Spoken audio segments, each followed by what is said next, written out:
सन्माननीय उपमुख्यमंत्री महोदय, आपण दरेगावला नेहमीच जात असता जेव्हा आपल्या डोक्यावर ताण पडतंय, परंतु आपण दरेगावला जाऊन ओबीसींची वाट लागावी असं आपल्यामधून कधीच अपेक्षित नाही, कधीच अपेक्षित राहणार नाही।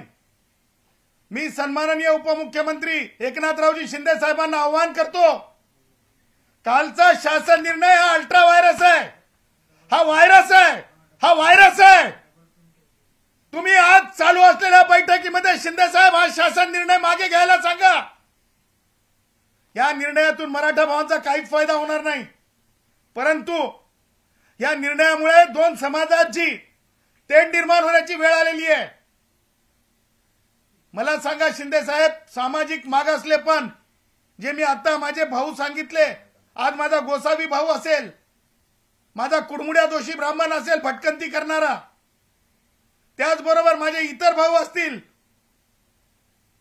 या सगळ्या मागासलेल्या ओबीसींवर आपण कुऱ्हाडीनं कट कट कट त्यांचे हक्क तोडायचे का? कुऱ्हाडीनं कट कट कट आरा मशीन मध्ये टाकून जसं लाकूड कापतो तसं कापायचं का?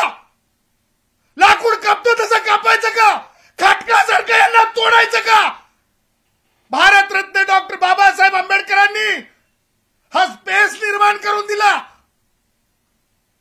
हा स्पेस शिंदे साहेब आणि राधाकृष्ण विखे पाटील, तुम्हाला मला सांगायचंय, राधाकृष्ण विखे पाटील, तुम्ही 8व्या मंत्रालयामध्ये तुम्ही मला 1 महिन्या अगोदर किंवा मागे काही आठवड्या अगोदर भेटला होतात, तेव्हा मी तुम्हाला बोललो होतो की तुम्ही महसूल मंत्री असताना मागासवर्गीयांना अंत्यसंस्कार करण्यासाठी स्मशानभूमी सुद्धा तुम्ही दिलेली नव्हती, गायरान जमिनी सुद्धा नावावर पूर्ण होऊ शकल्या नव्हत्या।